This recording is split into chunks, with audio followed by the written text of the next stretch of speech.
Hello, welcome to Books and Brews, the place where beer and literature meet. with your host, the seer of the beer, Chris Powell. And Laura Vosica, author of the Bluebells Chronicles. Each month, we invite a guest author to read their works and talk about writing while sipping a beer specially paired to their work. Today's guest is Michael Cologne. So sit back, Pop a cold one, and dive into some books. and brews. Welcome to Books and Brews number 70. With Mike Cologne. So, Laura, what have you been doing this month? Well, it's a very depressing month. My dog died. I'm However, sorry. right. However, and I'm sorry I'd say something else, but really nothing else seems to matter in the light of that. She was an Irish Wolfhound. And for those who don't know, they're very big dogs. They're the tallest breed in the world. They only average 6 to 8 years, and she was almost 11. So Wow. we had her. You had a good life. Yes. And I think we're choosing to look at it as we're very blessed that we had her almost 3 years, even beyond the outside expectation for her breed. So, but we've been dealing with that and switching up my office space because as long as she was with us, she just needed me near. She didn't feel well. And even though she was a very good-natured dog, she kind of liked to have me near. So now that she's gone, we've been moving my office space to a room that's been pretty much unused since we moved here 18 months ago. And hopefully that will help me be more organized and on top of things, as we were discussing just before we started. Because now I can have my file cabinets, my papers can stay where they belong instead of jumping all over from the kitchen counter. And becoming lost. Right. Yeah. When I have to jump up to clean up after her and, oh man, I just lost my papers. Did we happen to see some kids this month? Oh yeah. Oh, I hope my kids aren't watching. Yes. We had 3 of my sons. 2. No, 3. Going all the way back to Yeah, Thanksgiving. yeah, going back to Thanksgiving. We've had 3 of my sons and his daughter and my daughter-in-law have all been here to visit, and had some people just before Christmas and on Christmas. And so, yeah, it's been a good month in that way. And have you done any reading? I don't know how much reading I've done. Again, it's very work-related, but I was in New Orleans and Denver this week, along with Knoxville. So in 1 week, I got into 3 separate time zones, which I think is a pretty significant accomplishment. Wow. But I ended up pretty bushed after that, and I'm glad to be back home. So. Yeah, I think most of that was within about 24 hours too, wasn't it? True, yes. Wow. By you explaining that, I felt tired. Well, I'm certainly glad to be back here before it gets cold. That's for sure. With all the deep freeze that's gonna happen. Yeah. So, and I have not read much, except I did read a book called The Gift of Aelius. speaking of which, who is our author this I month? thought you'd never ask. We have with us today Michael Cologne. Now, Michael Cologne told me that it's cologne, as in the scent. But having spent my first years in Germany, I was like, no, it's not. It's like the city. Either way, I remembered how to pronounce it, and that's good. So Michael is a novelist and freelance writer born and raised in New York City. His author's story is about hard work, perseverance, and believing in the power of imagination. His inspiration comes from various societal abnormalities, of which there are plenty. I don't know if that's good or bad. The beauty and cultural differences. And I did not change the tense there. I almost said my own life experiences, and that would lead me to some serious questions. Right. And most How of are the you audience using too, right? Yeah. And you. Certainly including me. Yeah. Of his debut novel, The Gift of Aelius, he says, it is about an artificial intelligence's growing awareness of purpose and life. There is not a science fiction tale as poetic and thought-provoking. A191 is not like the others of his kind, and his kind is called a Codex, correct? Correct. So when we get to the readings, people will know what a codex is. He's not like the others. He ends up on a journey across the desert, seeking to meet and make peace with humans. The journey reveals the truth about his existence, the overseer's lies, and the consequences of mankind's untethered technology. Some very interesting things to get into, especially with some things I've heard. I'm out on the farm taking care of the sheep and the dogs and the rabbits and the chickens, and I listen to a lot of videos. So I hear all kinds of interesting things, some of which might actually be true. Indeed, yeah. You could believe it on the internet. Abraham Lincoln told me. Right.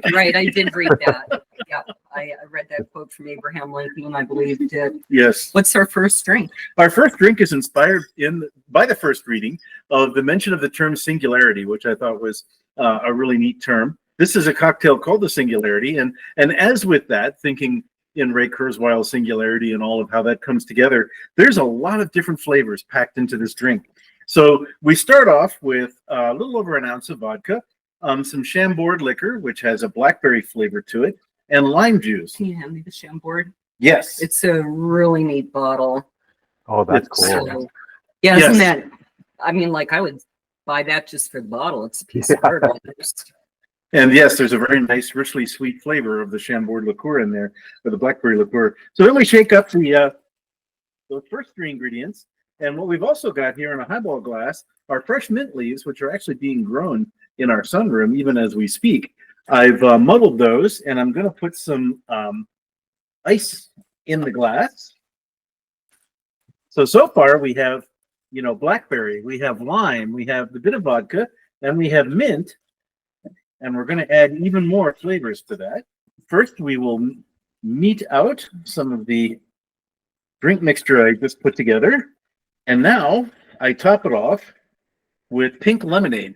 And I happen to make our own pink lemonade with regular lemonade and a bit of grenadine. I love pink lemonade. Yes. Especially on a And I hot put day. in, yes, exactly. That's what's so wonderful about it. And I will then stir this just a bit, and we'll see what the Singularity ends up tasting like. All right. Cheers. You Cheers. told me I might not like this too much. Start. you did promise me it would be. Honesty is key. Well, it is. I don't want anyone being told this is wonderful. I think this would be delicious on a hot day. I think Yes. that's the kind of day that people would, I would be more prone to like that kind of tartness to it because it's also nice and cold. So go ahead with reading number 1. Yes. So reading number 1 comes from chapter 1.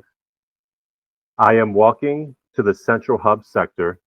This is where thousands of Codex units converge and take transportation to the other sectors of the city to fulfill their duties.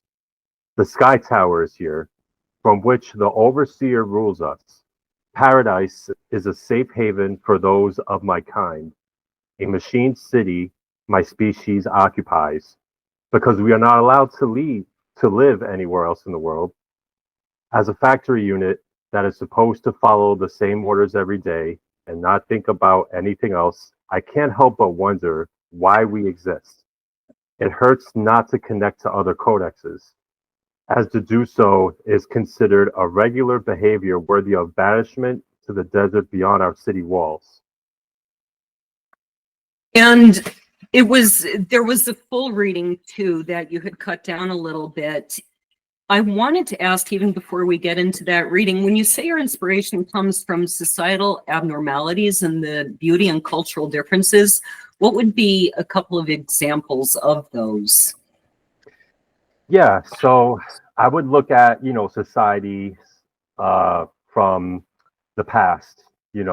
Any ancient society that has ever existed has gone through, uh, unfair rules and, being treated a certain way. And you can even look at how it is now in our country when it comes to certain, ethnic groups and cultures. And I would say that it inspired me to write most of the story. I just wanted to put it in a more of a fictional format. But yeah, there's a lot of examples I could go to, but pretty much throughout history, most civilizations and cultures have gone through some level of, what else is out there, or, can we have more freedom with certain things depending on the time period. Right. Do you have some scientific background in AI? Your book focuses heavily on it, or did you do a lot of research? I did a lot of research. I do not have a background in AI. I like to watch other podcasts about things that are happening with AI, but honestly, it was me wanting to focus on creating a character that felt like there was more to life than what his city walls project to be. Right. And then I do research as the story kind of tells itself. And I do research along the way to fill in the gaps, because at the end of the day, even though it is science fiction, there has to be some sort of, realistic measures that the reader could kind of relate to or like Right. hold on to. So, Well, and even when there's not necessarily technology, like AI is fairly new, you could maybe get away with a lot more, but it has to make sense within the story. And so that's one of the things about any world building. And so obviously you were thinking of that. What I did find interesting, especially, I actually work in AI. And so for me, it was very interesting to read this, because traditionally in science fiction, you're going to see either straight robots that are almost purely mechanical, right? Or extremely sentient beings that can take over the human race and all that kind of a thing. And what I found interesting about your characters is that they're kind of struggling with sentience. They kind of move on either side of it. Some of them are more bot-like, some of them are more sentient. And I find that to be a very curious and interesting way of exploring how AI works in this case. Right. yeah, no, that's definitely a lot of the story. With the Codex race, the Codexes that exhibit more of human characteristics, they're more conscious. Those are the ones who are starting to see beyond what their overseer tells them. And then the Codex units who act like your typical robots, where it's like, do this task, don't think outside your parameters, that kind of thing. They're kind of slaves to a system. And again, Right. you could kind of look at how things are with certain societal factors today. You have people who kind of just, maybe are afraid to think outside the box, or to express themselves outside of what their culture or what their government dictates. So I wanted to Yeah. paint these artificial beings kind of like how we operate in our everyday lives, or wherever we're from. Mhm. I was curious, as you went through your research, et cetera, and so forth, do you think that AI will eventually come to the point where it's thinking for itself? Yeah, I would say so. I mean, if you look at how fast it's growing now, Mhm.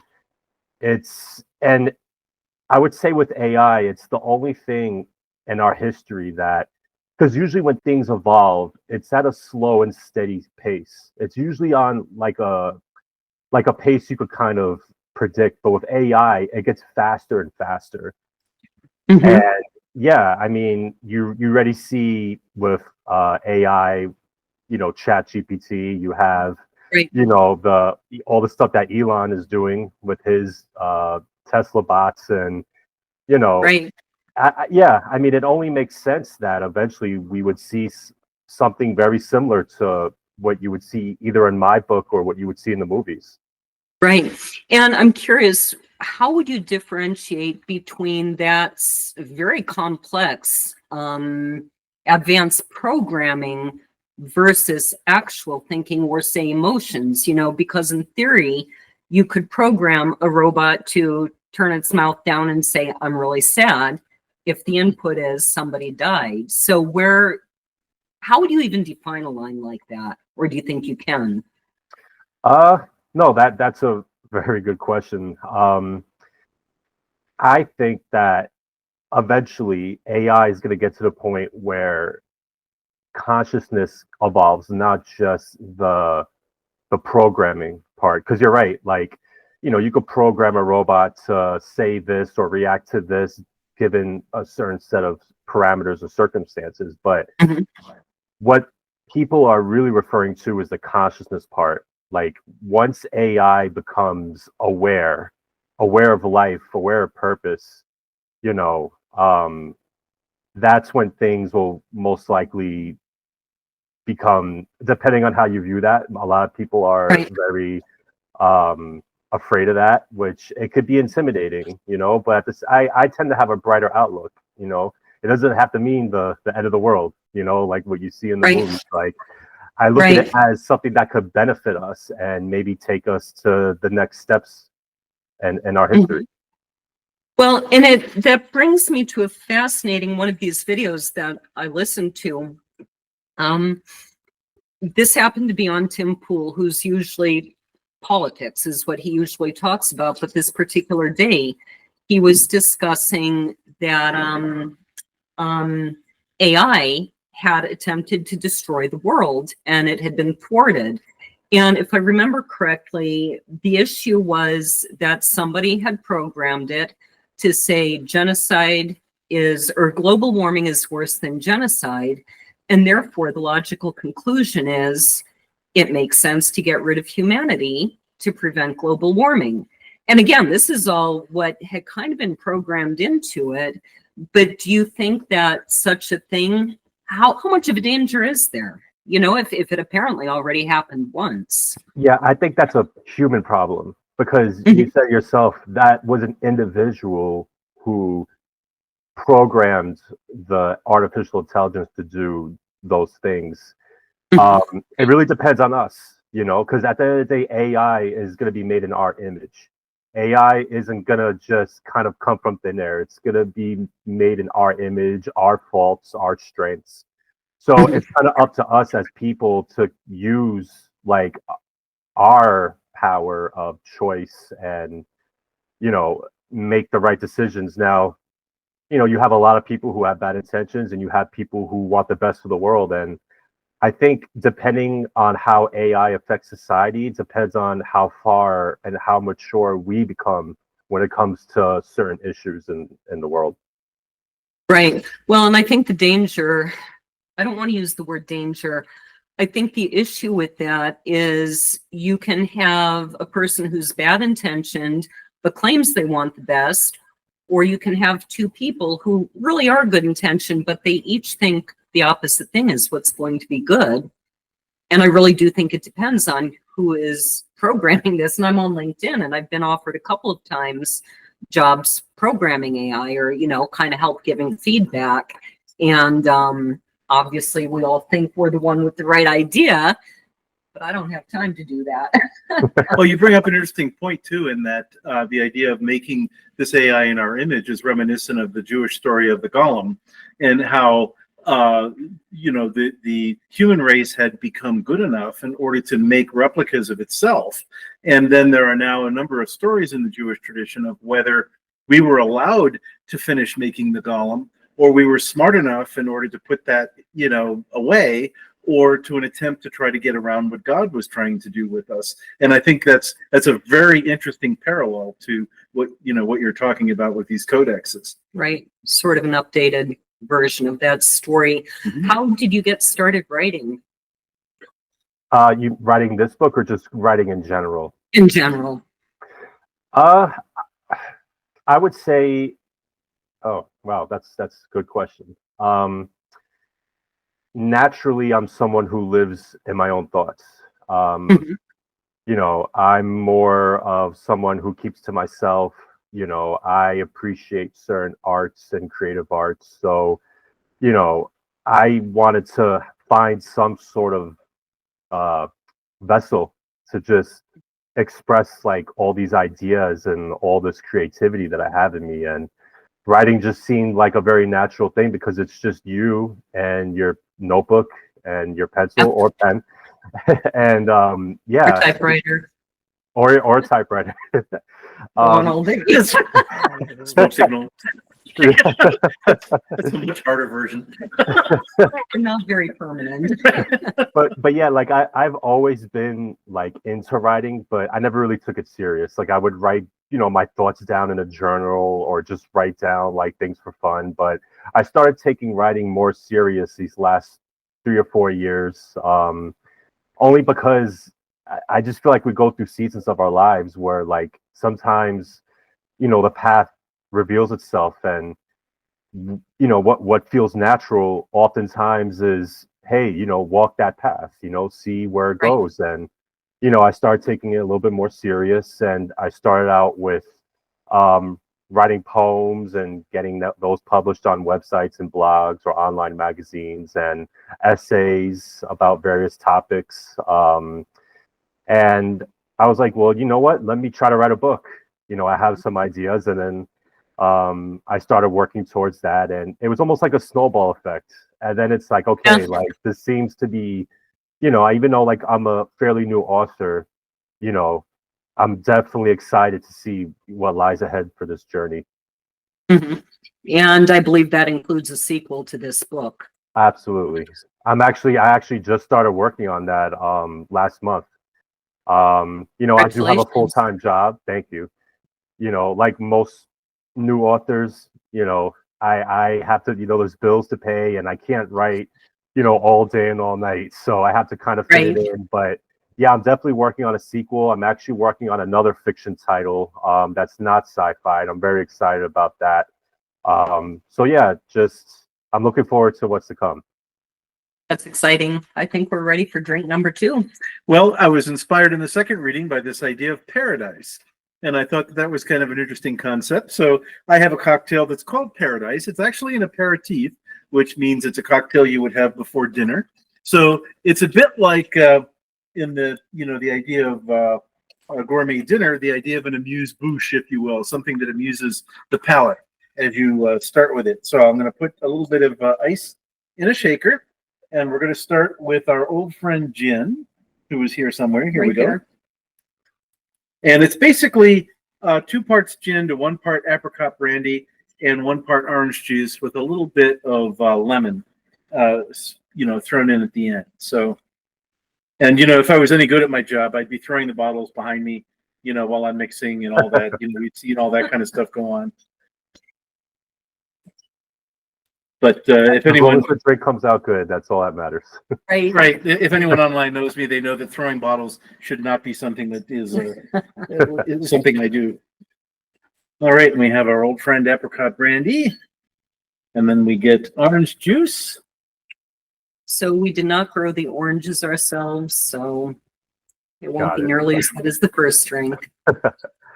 And I'll throw in, might as well just throw in the bit of a lemon splash while I'm thinking about it, just to get it mixed in during the shaking. And we're going to serve this in a wonderful martini glass. A little bit more? Or? No, that's enough. You saw what went into it. But here we have our paradise. Cheers. Cheers. It's even more bitter than the first one. A bit with that apricot brandy and the gin. I think you're going to get definitely a dryness, to it, as well as the balance of the sweetness. But certainly we had a lot more sweet going into the first drink. So here we have paradise, but it's paradise by kind of a desert light, as it were. So probably ready for our second reading. Yeah. Right. And we'll clarify for our 10 million listeners that Paradise is the name of the place where is it Codexes? Is that the plural of Codex? Yes. Okay. That's where the Codexes live. They call it Paradise, which every utopian society does, and it never is. yeah. Especially in this case. Right. Go ahead. Okay. So our second reading comes from chapter 11. During our journey into the desert wasteland, I look back at our city one more time, knowing I will never go back there again. In front of us is nothing but a sea of sand, and birds fly by us every once in a while. We get to a tall dune and think we will see something different on the other side, but there are more miles of sand. After miles of dragging ourselves through the desert, we find a cave. I sit at the entrance to look up at the billions of bright stars. Everything seems bigger out here in the wasteland. I cannot gaze at the stars this way back at paradise. The moon is bigger, and the celestial bodies radiate different colors. The universe surely is amazing. I really liked the sense of wonder that he had. This is somebody who's a robot. And I was curious, just off the cuff, the cover of your book shows a robot and a man looking at each other. Do these codexes? Yeah, thank you. Here we go. So, cover of my book. Right. Is that what the codexes look like? Yes. This Okay. is exactly what the codexes look like. Okay, I was a little thrown by that because there are quite a few references to this particular A191's bright blue eyes. So that must be unusual for the codexes. Yes. So the codexes, since they're made in the image of man, they do have similar human traits. You know, they are given genders, certain reactions to things, you know, on a day-to-day basis. As the reader reads the book, they will see, you know, some of the similarities between codexes and people, but our main character, there's a reason why he's a lot more human-like, and his blue eyes are very, you know, human. It's very, you know, organic, and it throws the rest of his kind off. So, yeah, the main character is definitely different for a reason. And I wanted to ask you about that, but I can't because it would be a spoiler, because I kind of know the answer and I wanted some clarification, but that would be a spoiler for the audience who needs to buy your book and read about that. What I found interesting about this particular scene was it almost comes across as a little bit of an exodus. Did you intend that, you know, this group going out into the desert? And some of them complaining and okay. Yeah. So me personally, I have a Christian background. So a lot of this book, as you will start to see, it does have a lot of biblical references. You know, a group of people who have to leave their home and travel a desert, you know, that's, you know, very well known in the Old Testament. So yeah, there's definitely references, biblical references to the sci-fi story pertaining to, and not just, you know, my faith. I feel like in general, like I try to make it as broad as possible. But yeah, there's definitely some similarities. Except I think a lot of these stories repeat regardless of faith. There's always going to be the story of a group of people who have to leave their home. And the reason I wasn't entirely sure is because then most of them decide to return, correct? Yes. So during the journey, you know, it becomes a lot. You know, the faith is leaving, hope is, you know, there's no signs of the human world in sight. It's just endless desert and wasteland. And, you know, this particular group of codexes, they lose their faith. And the irony of it is these group of codexes that are from the underground catacombs of paradise are trying to build themselves on faith. So there's a lot of like lessons you could also take from just like that scene or like that chapter. Sometimes when our faith is tested, you know, it could really, you know, make things worse. So those particular codexes are like, hey, you know what? I don't see an end goal to this.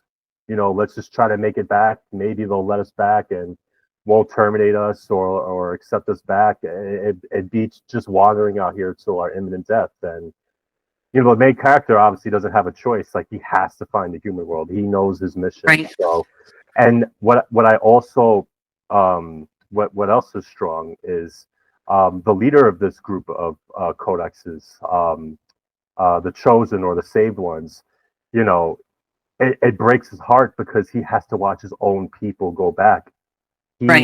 So there's also a level of, you know, like, you guys are my family and I love you guys, but like, we have to save the world. we have to find like this, A191 might be the one who is our savior and has to reunite the world back together. So, if I have to bear the weight of, leaving my family, like I have to continue this with A191. Right. Yes. I was curious why you chose to diverge, because obviously in Exodus, they don't turn around and go back to Egypt, even though some of them want to. So why did you choose to have this group turn around and essentially go back to Egypt? Because I wanted to have, because I didn't want it to be completely mirroring, Okay. a story from the Bible, but I also wanted to, just like most of the story, it's based on the choices you make.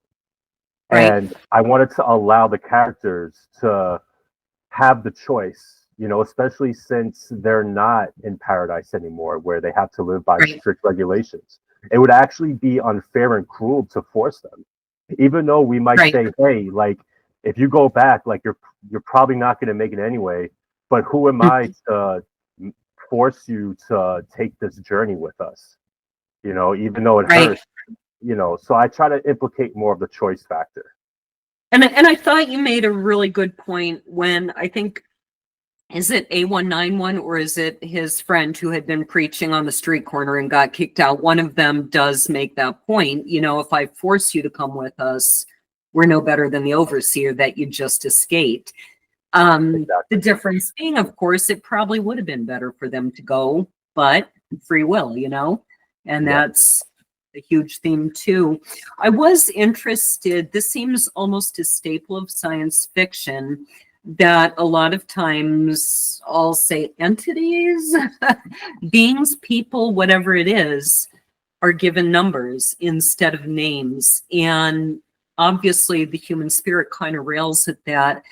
Why do you think we rail at the idea of being called a number versus, say, a word, like Michael or Laura or Chris? And why is this a feature of science fiction so often? Well, I would say when we're labeled as a number, I feel like we take it as we're being devalued as Dehumanized. Dehumanized, exactly. Yes, it's almost like we're being dehumanized, and at no point in our history were we ever called numbers. So if you start calling a person a number, like if we just call everybody by their social security numbers and we add a few letters or extra numbers, it's going to be like, okay, this is different, this is new, it doesn't feel human. And I feel like in science fiction, the reason why most robots or codexes or artificial beings are labeled as numbers is because we're trying to differentiate, separate the two species at the end of the day, because I could have wrote this book and gave every codex a human name. I mean, that would have been a lot of names I would have had to think of, but I still wanted to separate the two. Like, there still is a fine line between human and artificial intelligence, no matter how smart or how conscious they are. So I think it's just at the end of the day, there still has to be that fine line of making sure there's a distinguished, especially for the reader. Okay.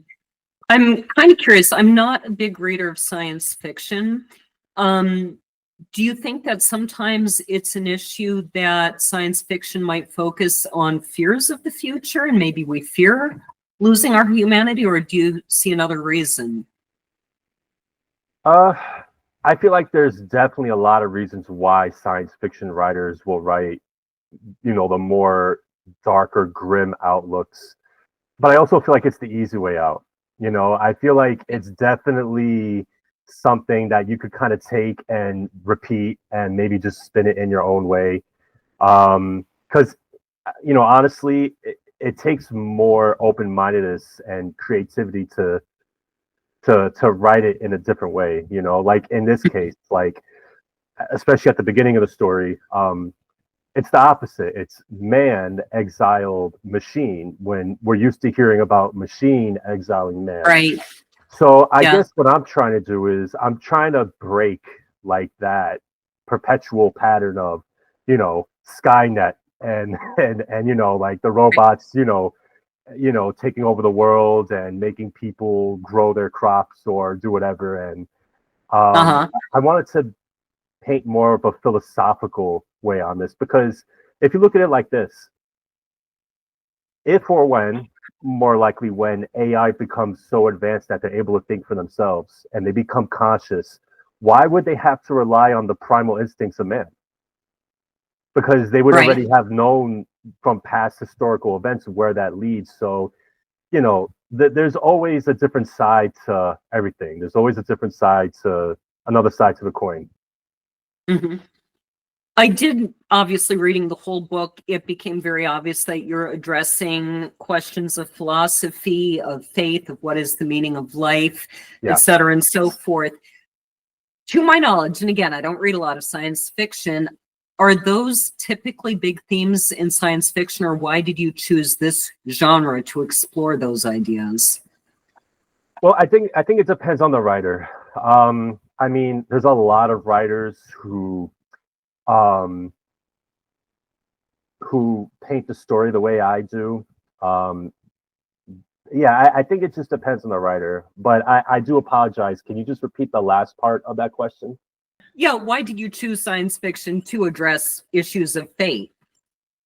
Well, because I wanted to, well, for one, again, I love being creative. I love being as unique as I could be, but also adding the realistic points. A lot of it was just me wanting to express my personal thoughts. I'm a very deep and introspective thinker. So it would be literally impossible for me to write the typical sci-fi narrative. And Uh-huh. I just wanted to put something out there that, you know, there are intimidating factors of AI, but at the same time, look at it this way. Look at it from a more sophisticated manner. It doesn't have to be like savagery and chaos, and look at it from more of a philosophical point of view. And yeah, I decided to put my personal faith in the sci-fi book because at the end of the day, you know, I am someone who reads the Bible, I attend church, but I'm also someone who's open-minded, and I do feel like there's a lot more to life and what God has for us than we could comprehend at the end of the day. Yep. So, I like to take that and just express myself. Well, I like that you bring up these thoughts on beauty. So you do talk about art and beauty a fair amount in the book, and A191 is very interested in these things, whereas he's from this world that says, no, being productive and obeying is really all that matters. And that's a very personal question to me because I come from a background, I'm not going to say quite like that, but where we were really encouraged to focus on academics and useful practical things like being a doctor or a lawyer. And I wanted to be a musician. So there was more than a little tension there. But I've come to my own conclusions, but I'm curious, how do you answer the question, why do beauty and art matter? Oh, it absolutely matters. One of my favorite places to go to is the Met in Midtown, the Metropolitan Museum of Art. It matters because you can't just have a civilization built off of logic and practicality. And, you have to have free thinkers. You have to have art. At the end of the day, if you look at the greatest civilizations that's ever existed, Egypt, Rome, were all over the world, they had both. They appreciated both. And it's a balance. You have to have practicality with art. And I feel like art gives more of identity. And when there's identity, then there's something to strive for. Then you could create goals, and then you could use the practicality and the pure logic to help get you to that. But you need the art, you need the imagination, because if you just have practicality, what are you using it for? Right. And that's a wonderful answer. Yeah, I was going to say, I think one of the other aspects of of that is related to the fact that in science fiction, I think one of its hallmarks is that art imitates life. In other words, that by the time a science fiction writer is done, sometimes they're actually behind where reality actually gets with their story, right?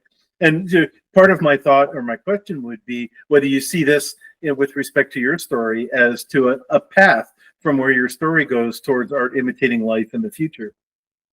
Yeah, definitely. I feel like as we continue to evolve and AI continues to evolve, the way art is going to be portrayed, well, also, it's only natural. You look at people from hundreds of years ago, how they did art, and then the way we do art, it's drastically different. The methods, the tools, the formats. It's going to continue to grow. I mean, it's going to get to a point where it's hard to fathom now, but it's going to get to a point where the artists, maybe 50 or 100 years from now, it's going to be like maybe they no longer use utensils, like physical utensils. Maybe it's all virtual and then 3D printed or screened onto a canvas, and that's just one small example. So it's definitely going to continue to evolve in that matter. Which raises an interesting question. How do you feel about using AI to create art? Yeah, a lot of people will have mixed feelings about that because art is a very personal thing. It comes from the soul. It comes from the heart. Again, I feel like as long as the human element is the main driver in it, it should be okay. So, like, if there's like a program where you type in create a Picasso piece, I wouldn't really consider that like art. But at the same time, if there's programs where it works with the way your brain works, or works with, just the things that get your imagination going. Again, I know this comes off very vague in general. I'm not an expert in in tech or AI, so I'm but yeah, as long as I feel like the human element is the main driver, then beauty is beauty at the end of the day. So yeah, the reason this question came to mind is because we each have a subscription to a site called suno.com, and you can create either poetry or lyrics, and then put music to it. Right. Or you can create music without words. And at first I was like, well, you plug something in, and put this in perspective. My degree is in music. I'm capable of writing a song. I can write a symphony if I want to and have the time, which I never do. But so at first I was kind of like, well, how does this work? You just say, write me a song about this, and you get a song. But as I played around with it, worked with it, I discovered that there really is still a very human element, because you can put in your own lyrics, you can change up the lyrics they create for you. And honestly, some of their lyrics are really stupid. They're just kind of sing-songy couplets, and some of them are actually really good. Like, oh my gosh. So I put up one, I forget what the kind of prompt I put in, but it came up with this song about my lost shoe. And I'm like, what did that have to do with my prompt? Like, my prompt was, explain to me the difference between Plato and Aristotle and the Villanelle. Or, I mean, I'm making that up, but it was so far afield from the prompt. Yeah. And yet I looked at that and I went, that's kind of a fun song. How would that sound set to soft shoe? And then some of these I'll try, 5, 6, 7 times with different styles of music or tweaking the prompt and it's very interesting to see how even with AI, the same two people could start with the same prompt and get something wildly different. So that's a fascinating question to me. I know a lot of writers especially they hate AI. I would say also, that's a very great point. And I think right now a lot of writers hate AI, or a lot of people who appreciate art, they're very against, whether it's music or painting, or against what you described. But also I would like to think of it like this too, like, even though it may seem advanced now, it's still only in the beginning stages. So the more it integrates with the mind, the human mind, because right now most of this stuff is typing things on a keyboard, typing do this or do that. So even though you're still able to create, like it's able to do a lot of the work and create for you, there's still room for growth Right. with AI. So I think the more it advances and the more it becomes more in sync with us, it'll become like one, almost like we'll become one with art on a AI level.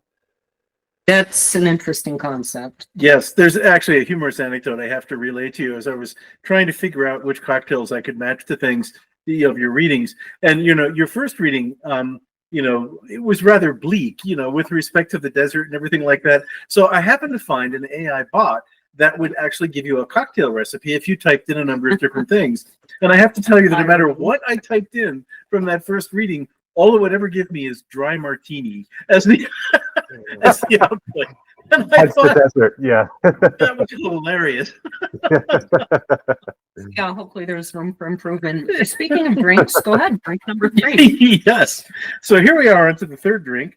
And, the one thing I really appreciated about this reading was the very poignant reference to A191's friend, I think Aelius's friend of Bingo. And so I had to come up with a cocktail for poor Bingo, who, of course, is a sweet presence here, in the overall story. And so here we have Bingo, which is going to give us some old familiar ingredients from today's cocktail recipes. But I'm going to start with some apricot brandy. Imagine that.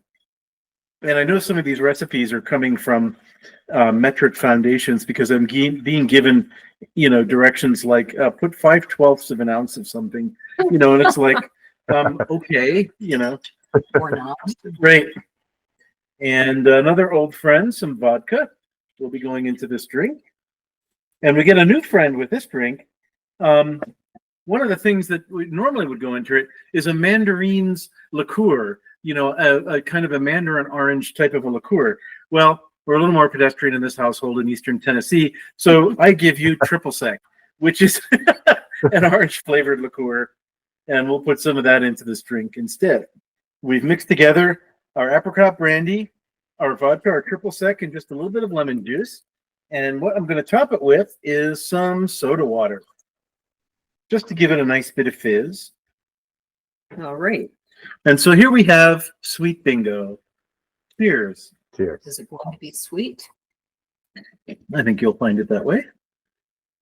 Yeah, I think I prefer this of the 3 of them. It tastes, you definitely taste the club soda. Mhm. There's a lot of that. So we're ready for reading number 3. All right, so reading number 3 comes from chapter 16. The only people who like me are Lucy, Michael, Deborah, and of course, Elder Joseph. Lewis still prefers for me to be terminated. I make my bed and go for a walk around the town. None of the people here look at me. They are disgusted that I am walking with them in their haven. Similar to paradise, every time I acknowledge someone, they don't reciprocate the same response. The guards look at me like they want to shoot me at the moment they are given the okay. I stroll to the local playground where kids go to play, and I want to join them, but it's best I stay on the other side of the fence. I don't want to scare anyone. I wish the people of this lovely community would accept me for who I am. What occurred to me when I read this was, boy, does this speak to the political divide we have in this country today. And I can't tell you how many of my friends, an awful lot of my friends, have very different politics than I do. We get along great. They think I'm wonderful. And then they go online and they spew all this, people of this political persuasion are this and this and this and this. And every once in a while, I'll finally go, you mean like me? And they're like, oh, no, you're different. And I go, maybe you should get to know people who have different beliefs than you. You might find that they're all a lot like me. And, and I think we all on either side, we need to be thinking like that and stop this division and hatred, which is exactly what you're talking about in there. So a big part of this story is Aelius, A191, trying to find his purpose in life. how does he finally find it? Or more to the point, what would you advise our listeners or anyone who feels like they don't know their purpose? How do you find your purpose? That's a really good question. Yeah, I would say the way you find your purpose is when you learn about yourself. It's when you take the time to just get to know you. You know, we have so much distractions in this society. I mean, I grew up and live in New York City. You know, I travel to the heart of New York City. You talk about distractions, let me tell you. Right. And no matter where you are, there's level distractions. There's family members, there's friends who want to pull you in this direction. Social media has a lot to do with that. There's so many distractions and other voices that try to clutter the mind, and almost in a way, maybe without them trying to infiltrate what you're supposed to be doing and like throw you off your path. And the only way to clear out the noise and find your purpose is to first learn to love yourself. Learn to love yourself. For, you know, nobody's perfect, no matter what skin color you are, no matter your religion, no matter what country you're born in. You know, I'm someone who comes from a mixed background. You know, I grew up in a community that it's very diverse. There's a lot of groups of people who've gone through all sorts of things, but it's like you said, you know, have a conversation with the person. You'd be surprised on what they know and what they can offer. But yeah, to find your purpose. So you're saying calling other people morons is not a good way to get to know people? Even though you might want to say it, I just try to hold off. I know I see can it's be so difficult. much online. I was sure it must work. I grew up in Right, Jersey. yeah. Everybody was a moron. What's the matter, you anyway? No, trust me. I'm sorry, I back get to the why. serious conversation. No, that was good. That was good. But yeah, I would say, you know, for anybody who wants to like find their purpose or purposes, you know, you might not end up doing just one thing. You know, learn about yourself. Take time for yourself. You know, learn to love the aspects about you, and that comes in different ways. That could be through therapy. That could be through, you know, maybe not as intense things like just going, you know, just maybe separating yourself from others for a bit, and also exploring different passions, like it, because it's a thing that's inside you. Like, people tend to ignore that voice because they want to try to do it for others, do other things for other people because they want them to do that. You know, if you're someone, and this is just an example, you know, if you're someone that who's just naturally good at drawing, right? If you ever notice, like, people who are naturally good at something, the more they ignored it, the more louder that voice gets, because you're supposed to, you know, step outside what you're used to hearing. Try, you know, don't be afraid to step outside your bubble. So yeah, I would say a lot has to do with learning about yourself and not being afraid to just follow through. And even if you fail, if there's really a definition to that, you know, like for instance, you know, I consider myself an author. I don't have millions of dollars. I'm not making, you know, hundreds of thousands. But at the end of the day, it's something that I love to do, and it's something Right. that's classified as purpose. And you know, everything else will follow after if it's meant to. So yeah, I know I There's said a a lot lot, of but truth. yeah. Right. And I think one thing I could maybe add to what you're saying that you kind of alluded to but didn't quite say, silence. You know, and the older I get, the more I really appreciate how much we need to just take time out of the day. For me, it's praying, you know, it's spending time with God, and let yourself be yourself and find out who you are when, as you say, you don't have all those voices coming at you. Or the more she might appreciate my silence. Right, that was not so subtle way. Shut up. So tell us a little about your publishing journey. Are you traditionally self-published? How did you go about it? So I actually have a self-published book of poems on Amazon. That was technically my first book. And The Gift From Aelius is traditionally published by TW Press. It's a small / mid-sized press that, you know, believed in my work and saw something in it. And yeah, I'm just grateful for them. That's great. And what do you do for marketing? What great advice would you give other writers? Yeah, so that's a different animal. So The first thing I would say to any author, when you're done, when you get that book deal, the work's not done yet. It's only Again, starting. yeah, like unless you're published by like a top 5 publishing house, and that's a whole separate thing. Usually they take care of that, but for the most part, you got to humble yourself, and you're gonna have to do a lot of the marketing. So yeah, the job isn't done. What I do, I use social media. I use ad campaigns, Google Ads, Taboola, BookBub, platforms that allow you to pay for ads. Um, Word of mouth, the good old fashioned word of mouth is still very important. Um, I literally printed out flyers and started going to different buildings where I'm at and putting flyers around. Um, Author interviews, book reviews. There's a lot of information on the internet, and it can be overwhelming, but Yes. you kind of funnel it. You narrow it down to what you could do and the resources you have. So for me, I learned all this. Nobody taught me this. I went on Google, and I literally, any question that I had in my head, I literally typed it out in the Google search bar, and I kind of just wrote out a plan.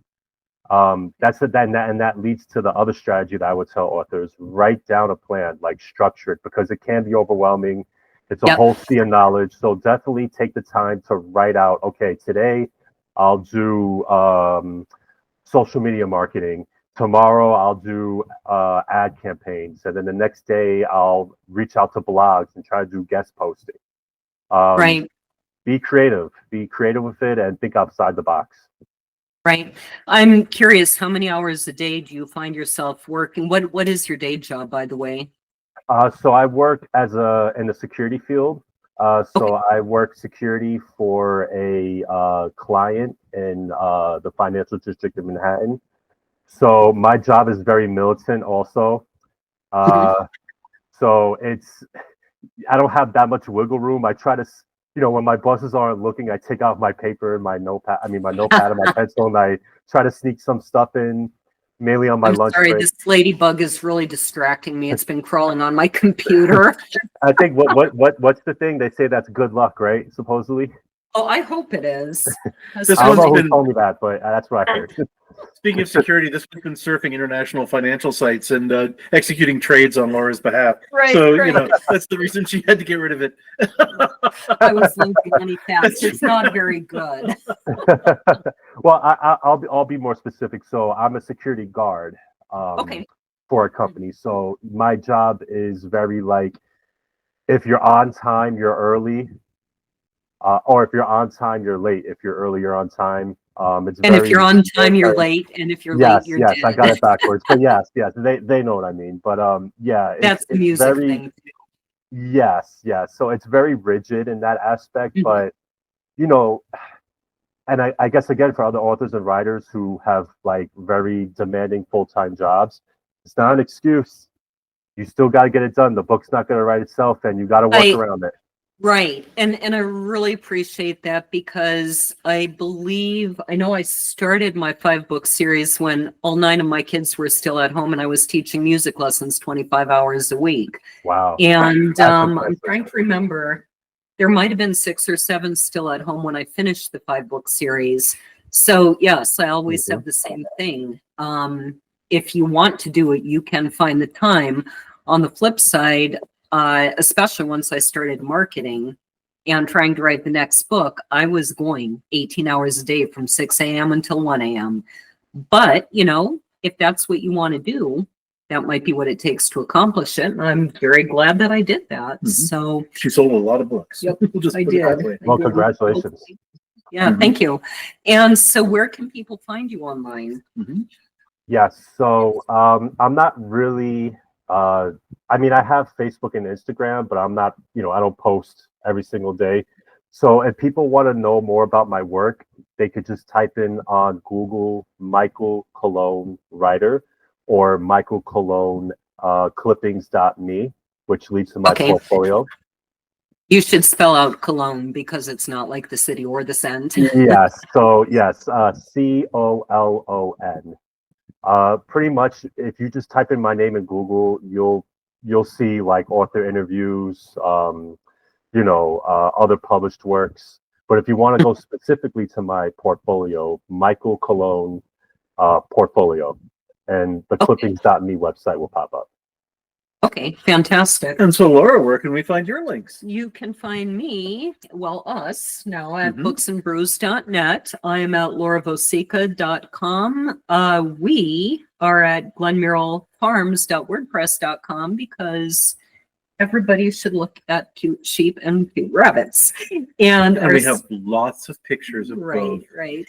And our sponsor is gabrielshornpress.com. And most of these things are at Instagram, at Twitter, and all over the place. Do you have any upcoming events, public events people can attend? Yes, so I'm actually on the verge of doing my first meet and greet and book signing at a book place in Long Island. So the bookstore is called A Book Place, and I'm definitely going to be announcing it on my website and social media handles. I'm looking forward to it. It's on all the way on the east end of Long Island, so anybody who's in New York, come out. It's, you get a signed copy of my book. We get to talk, chat, and have really cool conversations. So okay, so we will have a link to your site in the notes on both the video and the podcast, and people can check that. So you're saying it's east of there? It's out past Wappage? No, it's way out east. It's near the Hamptons. So anybody, that's awesome. Yeah. So it's anybody from the New York area or who lives in Long Island.